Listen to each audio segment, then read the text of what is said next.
In the darkness that engulfs the Pokrovsk skies, the roar of tactical engines and the whiz of bullets are the soundtrack to the night for the elite Ukrainian soldiers of the Alpha Special Operations Center. They didn't come to defend. They came to destroy. For an entire month, the Pokrovsk region and its surroundings became the stage for a relentless hunt for Russian forces. In operations planned with surgical precision, hundreds of Russian invaders were wiped from the annals of war, reduced to ashes on the very terrain they sought to conquer.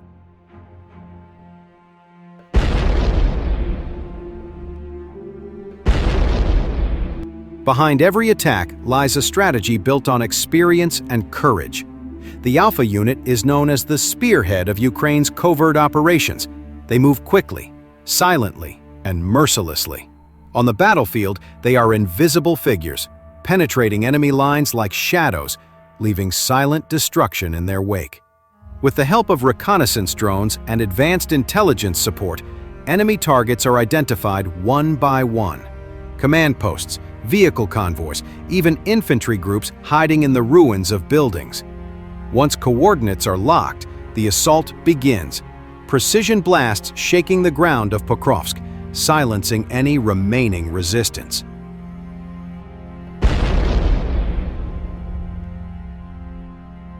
Alpha attacked not with numbers, but with speed and deadly accuracy.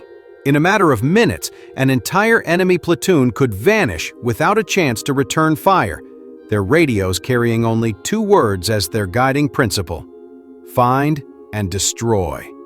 Small assault teams moved under the morning fog, infiltrating enemy positions with impeccable coordination, and long-range rifle operators locked onto targets from hundreds of meters away. While armed drones lurked in the sky, awaiting the order to attack, the enemy never knew where death would come from, only the sudden explosion that ended it all.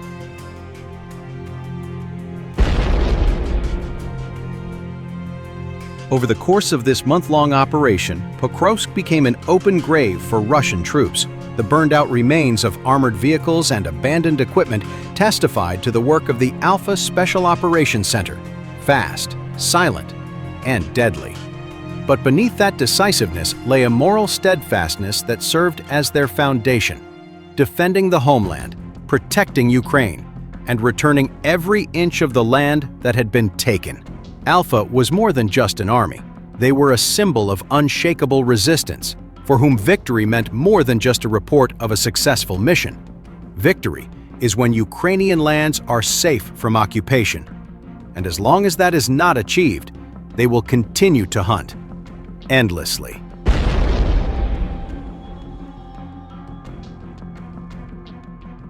Currently, Ukrainian forces have also launched a massive counterattack near Doropilia, methodically eliminating isolated Russian pockets and liberating multiple villages.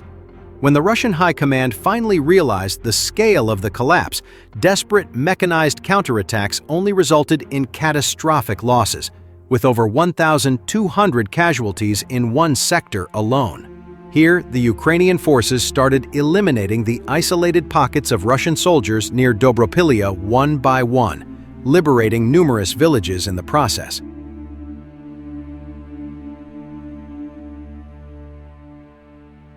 The Russian High Command suddenly understood the real situation on the ground and launched desperate waves of mechanized attacks to reach and save the encircled troops. The Ukrainian armed forces have launched a major counteroffensive near Doropilia, collapsing some of the Russian pockets and liberating several key settlements. The breakthrough began with the liberation of Kucherev Yar, a village that had been under partial Russian control for weeks. Ukrainian paratroopers from the air assault forces conducted the operation, evacuating 10 civilians under fire after coordinating their pickup via drone.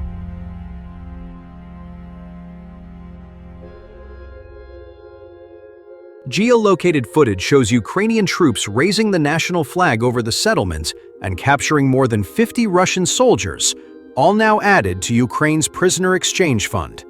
Momentum did not stop there, and Ukrainian troops advanced eastwards, liberating Zatishok and the surrounding territory.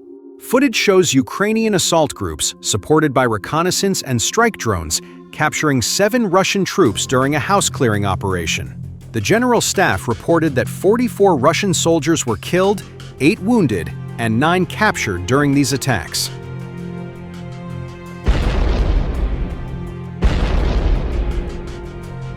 Drone footage from these villages shows tree lines covered with Russian bodies, grim proof of the intensity of Ukrainian fire and precision.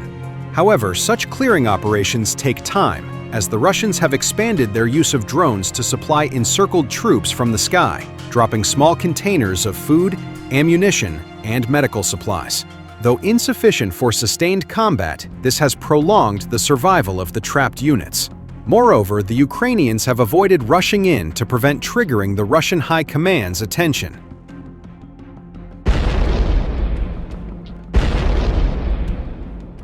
This approach meant Russian generals continued receiving falsified reports indicating stability, while Russian forces were gradually attrited to prepare for the final clearing operation. Local commanders, desperate to save their careers, sent several reinforcement attempts that only resulted in more massive losses. These localized decisions further weakened Russian cohesion and ensured Ukraine could dismantle the encircled formations methodically, one pocket at a time. When Ukrainian forces finally began clearing the remaining pockets, the veil lifted for Russia's high command.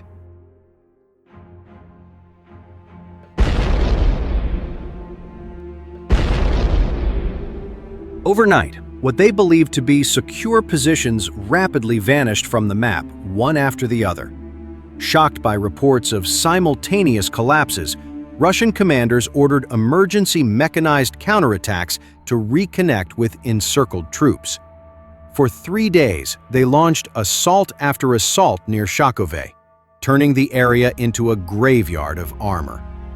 Despite trying to use the poor weather to their advantage, wave after wave of Russian armored vehicles failed to achieve anything, as the Ukrainians had mined the area and drones were in the air to finish off any surviving vehicles.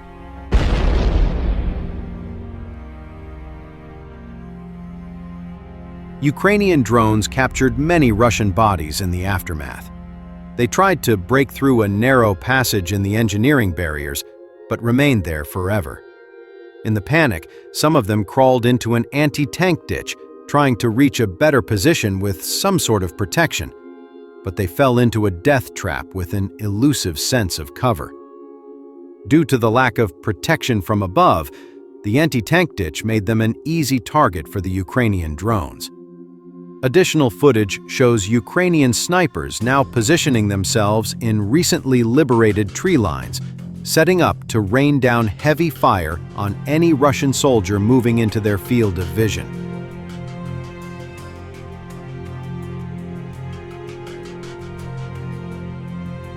Overall, the Russian tactic to conceal battlefield realities from the High Command has backfired spectacularly. When the truth surfaced, with pocket after pocket collapsing, the response was to throw even more forces into the grinder, skyrocketing the losses. The 1st Azov Corps reported that within 1 week in its area of responsibility alone, they counted 1,226 Russian soldiers killed, wounded, and captured, along with 23 armored and 130 other vehicles, 39 artillery systems, and 226 drones. Given the scale of cooperation among multiple Ukrainian formations defending Pokrovsk, total Russian losses are several times higher, as precise counts are impossible to make.